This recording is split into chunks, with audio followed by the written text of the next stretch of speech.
आज गुलबर्गा के अंदर जो डीसी ऑफिस के सामने जो जेडीएस पार्टी के तरफ से हमारे अध्यक्ष जी के नेतृत्व में और नासिर उस्ताद साहब के नेतृत्व में जो आज एक प्रोटेस्ट किया जा रहा है।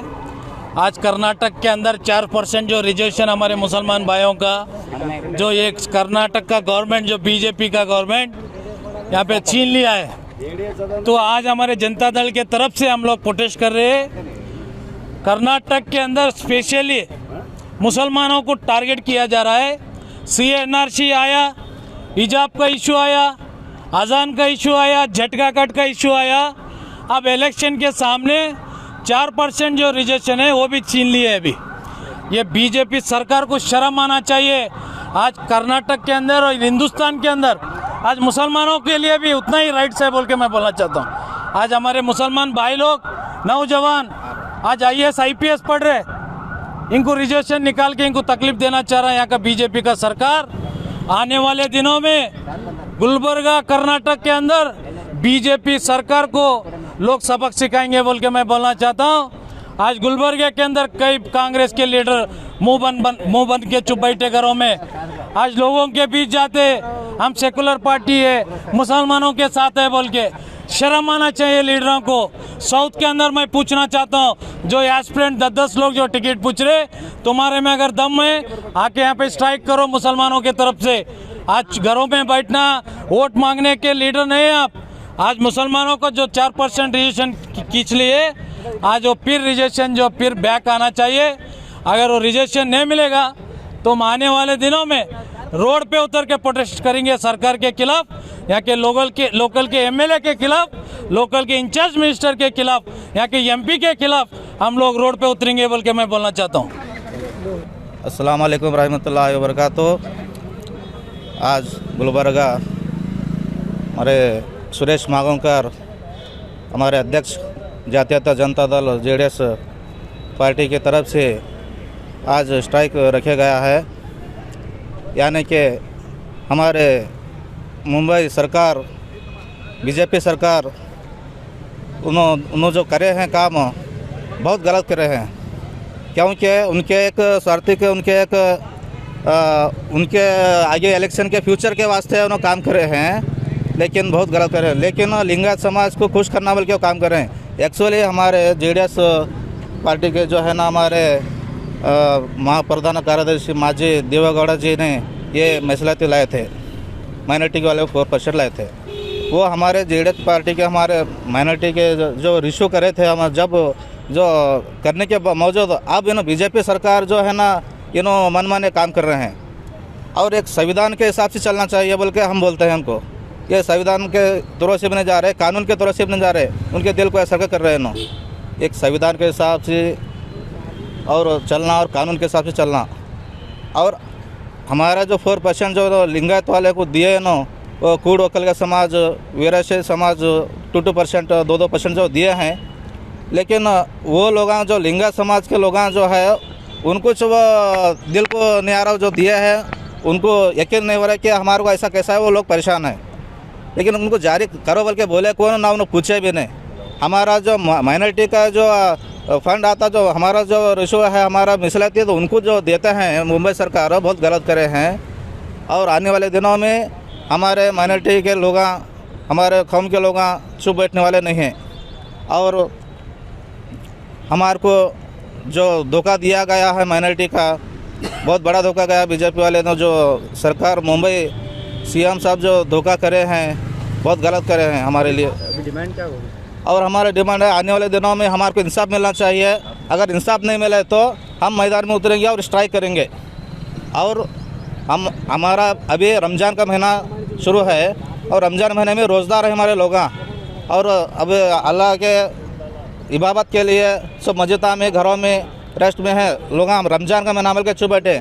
अगर रमज़ान का महीना होंगे, इलेक्शन होंगे, अगर हमारा इंसाफ मिले तक हम मैदान में उतरेंगे और हम इसको छोड़ने वाले नहीं हैं।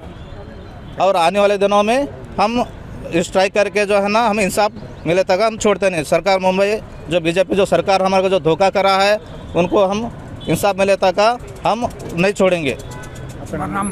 Syed Mushtaq Ali, minority president JDS Kalaburagi. ರೈತರಿಗೆ 4% ಮೀಸಲಾತಿ ಮಾಜಿ ಪ್ರಧಾನಿಯಾಗಿರ್ತಕ್ಕಂಥ ದೇವೇಗೌಡರು ಪ್ರಧಾನಮಂತ್ರಿ ಆಗಿರ್ತಕ್ಕಂಥ ಸಂದರ್ಭದಲ್ಲಿ ಘೋಷಣೆಯನ್ನು ಮಾಡಿದರು. ಅದನ್ನು ಇವತ್ತು BJP ಸರ್ಕಾರ ಹಿಂಪಡೆದು ಇವತ್ತು ಭಾಳಷ್ಟು ಅಲ್ಪಸಂಖ್ಯಾತರಿಗೆ ಅನ್ಯಾಯ ಮಾಡುವಂಥ ಕೆಲಸಗಳನ್ನು ಮಾಡಿದೆ.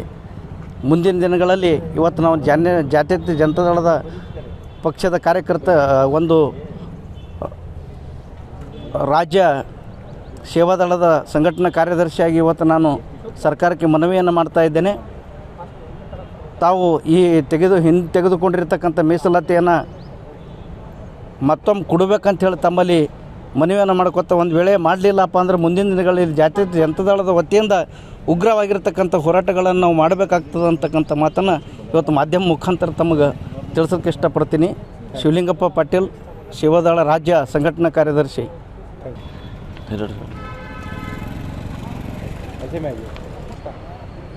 अस्सलाम वालेकुम वरहमतुल्लाहि वबरकातुहू। आदाब। आज जनता दल सेक्युलर की तरफ से एक मेमोरेंडम चीफ मिनिस्टर बोम्मई और गवर्नर ऑफ कर्नाटका को भेजा गया है।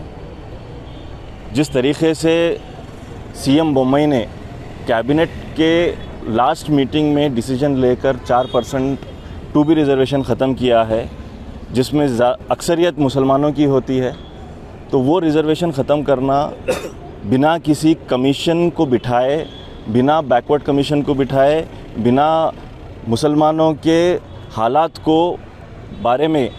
के बारे में मालूमात लिए, एक प्रोटोकॉल होता है, एक तरीक़ा होता है किसी भी चीज़ को अमल में लाने का, बिना उसको लिए उसको करना निहायत ही गैर आइनी, गैर कानूनी है। जिस अंदाज़ में उन्होंने जबरन 4% रिज़र्वेशन, जो मुसलसल सीटी रवि से लेकर हर बीजेपी का लीडर बोलता आ रहा था और जिसके ताल्लुक़ से हमारे यहाँ के गुलबर्गा शहर के लीडर और कायद अलहाज नासिर हुसैन उस्ताद साहब भी बार बार ये बात पर बोलते आए हैं कि ये रिज़र्वेशन ख़त्म करने की बीजेपी की साजिश है और उसको क़तय्यत दे दी गई है आज बसवराज बोम्मई की तरफ से। ये हम इसकी सख्त मुखालिफत करते हुए यहाँ पर आज मेमोरेंडम दिए हैं।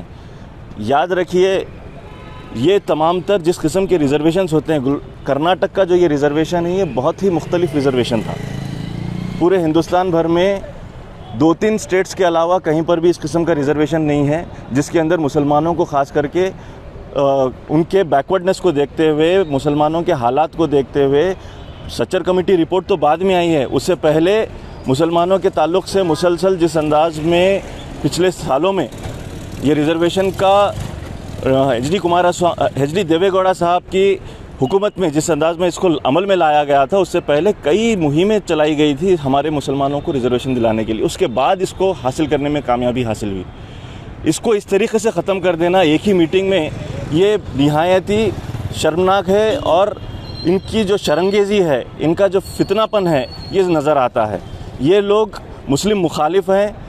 पिछले 2-3 साल से जिस अंदाज़ में हर इशू को वो उठा रहे हैं, मुसलमानों को दबाने की खातिर और उनके ऊपर इस किस्म के हालात पैदा करने के लिए कि वो अपने आप को दूसरे दर्जे का शहरी महसूस करना शुरू कर दें, ये इनकी साजिश है। CAA NRC से लेकर अब तक के जो हालात पैदा हुए हैं, हिजाब, हलाल कट, झटका कट, ये सभी इश्यूज़ ट्रेडर्स को, मुस्लिम ताजिरों को जो है उनकी तिजारत करने से रोकने का काम ये सभी बीजेपी हुकूमत करते आई है और इसके ख़िलाफ़ मजबूती से आवाज़ अगर किसी ने उठाई है तो वो HD कुमारस्वामी साहब हैं। आज भी जब जैसे ही इस हुकूमत ने ऐलान किया कि 4% रिज़र्वेशन हटाकर वो रिज़र्वेशन को EWS में, यानी कि इकोनॉमिकली वीकर सेक्शन में डाला जाएगा, जहां पर मुसलमानों को ऐसे तबकों के साथ में मुकाबला करना पड़ता है जो माशी एतबार से भी मुसलमानों से कई दर्जे मजबूत हैं और समाजी एतबार से भी मुसलमानों से कई दर्जे मजबूत हैं। वैसे मसाइल पैदा करके मुसलमानों के रिज़र्वेशन को ख़त्म करके उनको पिछड़ापन और उनका बढ़ाने के लिए ये काम किया गया है, जिसकी सख्त मुखालिफत की गई है।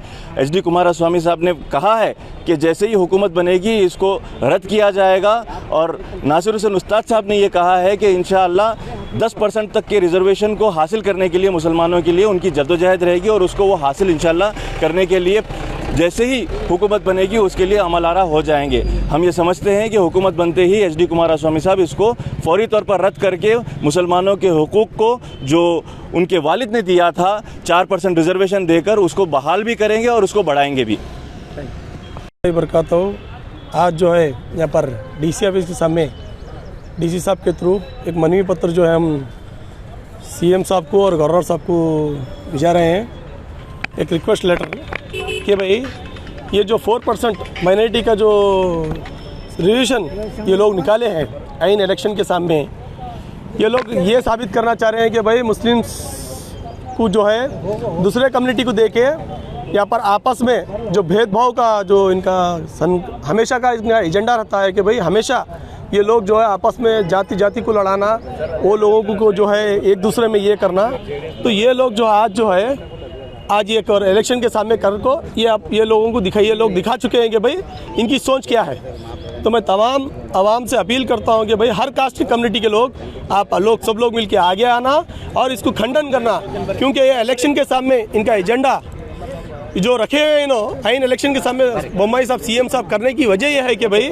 ये लोग ये चाह रहे हैं कि भाई आपस में हम एक नहीं रहना और समाज को तोड़ने का काम अगर कोई कर रहे हैं तो बीजेपी सरकार कर रहे हैं। ये 4% हमारे देवेगौड़ा साहब जो 4% ये लोगों माइनॉरिटीज़ को मुस्लिम्स को जो करे थे, उसकी वजह यह है कि भाई आने वाले दिनों में कुमाराना से इनको डर लगने लगा है बीजेपी वालों को, क्योंकि बीजेपी वालों को इतने हैबत में है ये लोग कि भाई जो भी हमारे जीडीएस वाले हमारे जो देवेगौड़ा साहब करे हैं, आने वाले दिनों में हमारे सीएम साहब हमारे कुमाराना को जो सीएम बनने वाले हैं, इसीलिए ये लोग चाहते हैं कि भाई ये लोग करके आवाम को जो है जीडीएस को हेल्प नहीं होना, वोटर्स में ये नहीं होना, मगर आवाम जान चुकी है तुम्हारे जितने भी कारनामे हैं, इंशाल्लाह आने वाले दिनों में आपको जो है मुंह तोड़ जवाब देंगी हम आवाम जो बोल के इस मीडिया के थ्रू बोलना चाहता हूँ। और ये सब एक नाम ना ला के हम एप्लीकेशन को इसको इतना इजी मत लो, आने वाले दिनों में बहुत बड़े पैमाने पे जगत सर्कल से ये सीएम साहब का पुतला जलाते हुए हम यहाँ लिखा के डीसी ऑफिस के सामने जलाएंगे इमीडिएट, अगर ये वापस नहीं है बोल के इस मौके पर बोलना चाहता हूँ। आज गुलबर्गा जिला में जेडीएस हमारे कचहरी से आज यहाँ जिला कचहरी में आज आके क्या है हम जेडीएस के तरफ से प्रोटेस्ट किया गया है। प्रोटेस्ट क्यों कर रहे हैं भाई बोले तो आज करना था क्या हिंदी में, आज बाबा साहब अम्बेडकर का संविधान में ये जो भ्रष्ट बीजेपी सरकार ये जो हर एक कम्युनिटी के जो हक छीनना चाह रही है, इस हक को क्या है ये बर्दाश्त नहीं कर रही है पब्लिक। तो आने वाले दिनों में हमारे जेडीएस से क्या है बहुत बड़ा एहतजाज करेंगे और ये इस बात को क्या है खंडन करते हुए क्या है आने वाले दिनों में हम क्या है इस बात को क्या है ये एक्सेप्ट नहीं करते कि भाई हर एक समाज का हक छीनने का अधिकार आप बीजेपी वालों को नहीं है। तो आने वाले दिनों में ये बात को क्या है जो समाज का हक है वो समाज को मिला तो अच्छा है, नहीं तो आने वाले दिनों में बहुत बड़ा प्रोटेस्ट करते बोल के क्या है ये माध्यम मूलक बोलने के स्टाफ। और ये जो हमारे मुस्लिम भाइयों की कम्युनिटी को क्या है 4% जो भी है हक छीन रही है बीजेपी, ये भ्रष्ट बीजेपी, इसको क्या है आने वाले दिनों में पूरे हर एक कम्युनिटी के मिलके लोग क्या है इस आने वाले चुनाव में इनको क्या है सबक सिखाएगी बोल के क्या है ये माध्यम मूलक में बोलना चाहता हूँ।